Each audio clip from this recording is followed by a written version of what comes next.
After I filmed this video, a lot of you were asking for a breakdown on what it was that I was playing. I already have hundreds of videos on my channel giving you patterns to play on your instruments, so I'm not going to do that here, but what I am going to do is give you the tools that you need to be able to play those kinds of things for yourself. I'm also going to do it on a 9-note instrument so that we don't have to worry about needing all of these deep notes and high notes in order to create beautiful melodies. Yes, it helps to have an extended handpan, and when you see all of these wonderful handpan meditations, they tend to be on those wonderfully ranged instruments, but it is possible to create meditative music on the tighter range scales. In fact, I would argue that if you're only able to use a certain amount of notes, surely that's more meditative because you're not moving in all these different directions, you're keeping in that trance-like state. So let's break it down. There are lots of different ways that you can access this meditative style of playing. This video we're going to explore one of those, which is arpeggios, as well as borrowed notes. Let me tell you what I mean by that. I'm going to play a chord here on the handpan. This is a D chord from Meridian Instruments. I'm going to play a B flat major chord. That's just 3 notes from the left side of my instrument. And I invite you on whatever instrument you have to pick any chord that you like. This is lovely, but it's a little bit too comfortable and obvious. So what I'm going to do is I'm going to borrow a note from another chord to bring a little bit of whimsy, a little bit of mystery to what I'm playing. Whimsy is my new favourite word at the moment, so it might come up a lot. And so the borrowed note that I will be using is this one here. It's an E, and I will play up and down this chord, but bring this one into it so that it has to step a little bit more. It has to step into that magical place before it finishes the chord.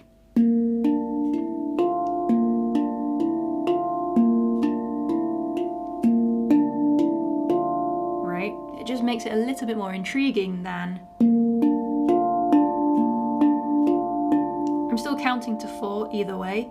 1, 2, 3, 4, 1, 2, 3, 4, 1, 2, 3, 4, 1, 2, as opposed to 1, 2, 3, 4, 1, 2, 3, 4, 1, right? So that's my first chord. Here's another tip for you on how to create meditative style patterns. I'm going to shift to another chord, but I'm going to keep as much of it as possible similar or the same as the previous chord. So I'm going to keep this note and I'm going to keep the borrowed note. So it's moving to the same place, but instead of playing these 2 notes here, I'm going to play these 2. So its foundation is different. I'm changing the foundation, but then it leads to the same place. In this case, it's an F major chord, so we're landing in a happy place. We've got 2 major chords here. So the second chord will look like this.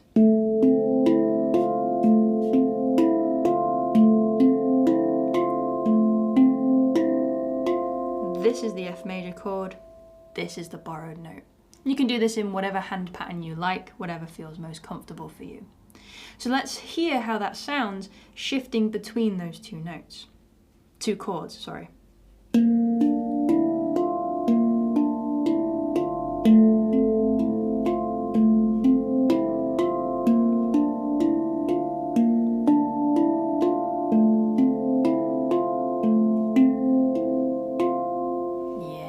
Already this is sounding really quite beautiful. Now let's play that with a bit more intention, a little bit of dynamic liveliness, emotion. So now I'm going to play a little bit softer. I'm going to be more intentional with where I'm striking on the note to get that purer, more kind of soft mallet sound. And then I'm going to gently kind of increase and decrease the velocity of my touch, how loud, how strong I strike the instrument.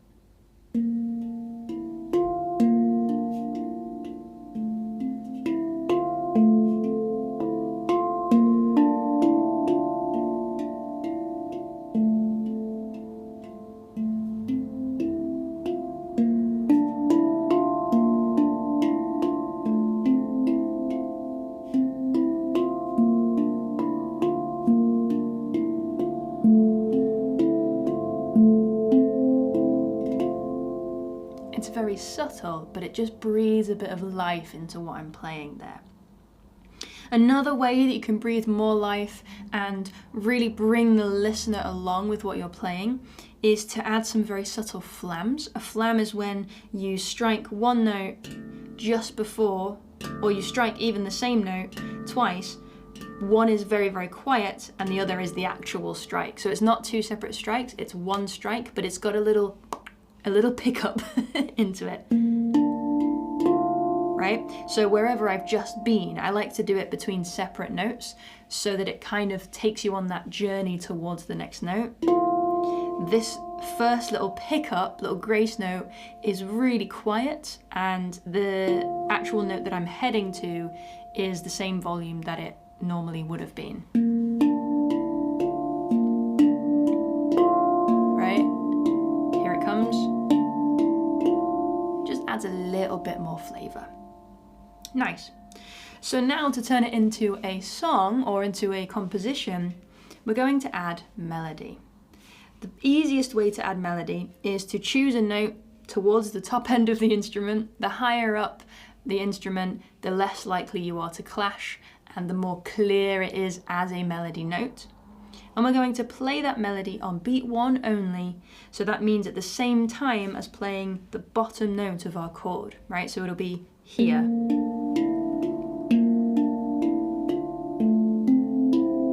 Here.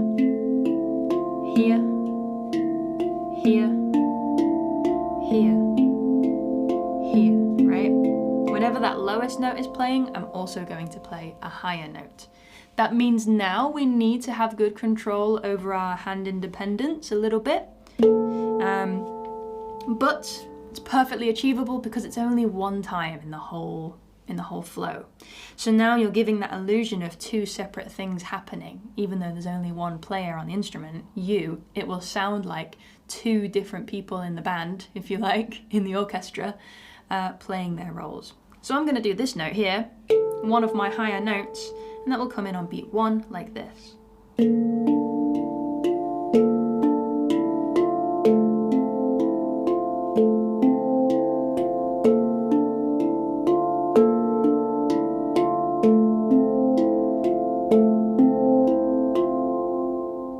Let's bring that character back, dynamics and flams. So now I'm not just going to play flats like this, but very subtly I'm going to let the melody land ever so slightly after the bass so that it's got its own spot within the sonic cosmos. These are technical terms. Okay, like this.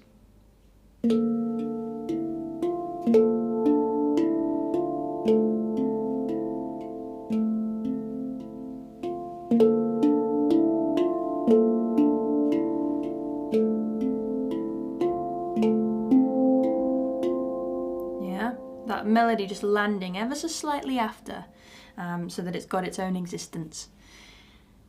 That sounds really lovely. Let's move that melody every now and then, just to give it a little bit more movement so we're not feeling like we're stuck in one place. I'm just going to move between these two notes now, my two highest notes, just to keep it nice and easy for myself and for the listener. Remember, we're aiming for meditative playing, both for ourselves and for whoever's listening to us. So we don't want to make it overly complex. We want to be able to express ourselves. We want to be interested and be able to get into a flow state. So it has to be complex enough for us to be really focused on what we're doing, but not so complex that we're in our heads and thinking too much, right? So a little bit of movement, but not too much. Two notes, like this.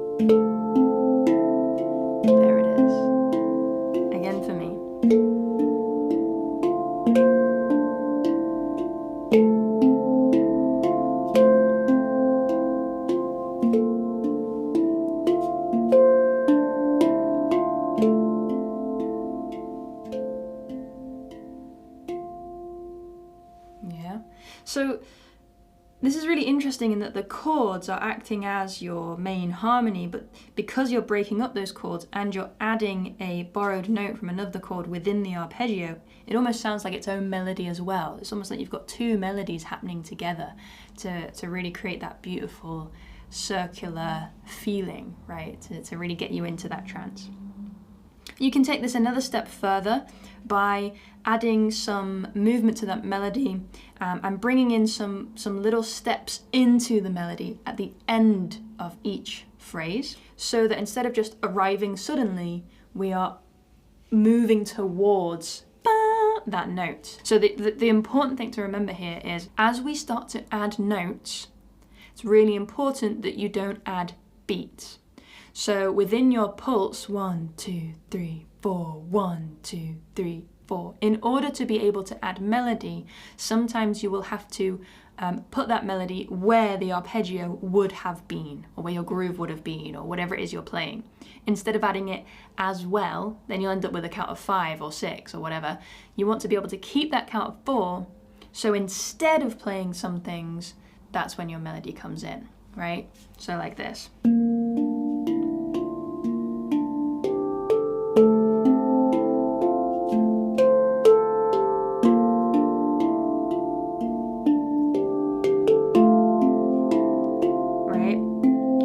Watch my arpeggio. Notice that my arpeggio disappears so that I can play that melody. I don't finish my arpeggio.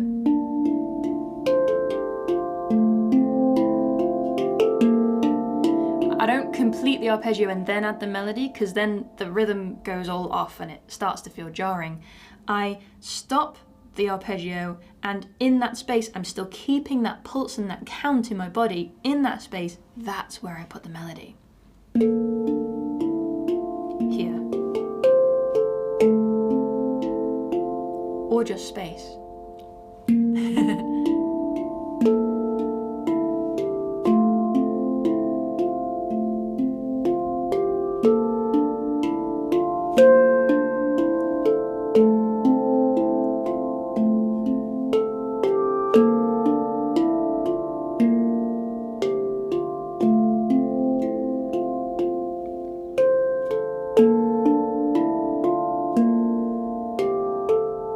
Easiest way to do that is to stop on beat 1. 1, 2, 3, 4. 1, 2, 3, 4. 1, 2, 3, 4. 1, 2, 3, 4. 1, 2, 3, 4. 1, 2, 3, 4. 1, 2, 4. 1, 2, 3, 4. 1, 2, 3, 4. 1, 2, 3, 4. 1, 2, 3, 4. But whatever I'm doing, I'm maintaining that count. And I'm always coming back to where I started so that we can keep ourselves in that beautiful rhythm. One other thing I didn't mention, and this will be the last thing for now, is in order to keep it interesting again, I'm not just playing 1, 2 on the beat all of the time, but I also add some ands and e's and us here and there. 1, 2, 3, 4. 1, 2, 3, E and a 1, 2, 3, 4. 1, 2 and 3 and 4 and 1, 2, 3, 4. 1 and 2 and 3 and 4 and 1, 2, 3, 4. 1, 2 and 3 and 4 and a 1, 2, 3, 4. 1 and 2 and 3 and 4 and 1, 2, 3, 4. 1 and 2 and 3 and 4 and 1, 2, 3, 4. 1, 2, 3, 4. 1, 2, 3, 4. 1. And there you have it. So if you understand the concept of this, but you're finding the actual application of it a little bit tricky, I recommend this video next so that you can really practice that independence of your hands in order to be able to achieve what I'm playing. You probably get the concept, but getting there when you haven't done it yet is a little bit tricky. So check that one out next.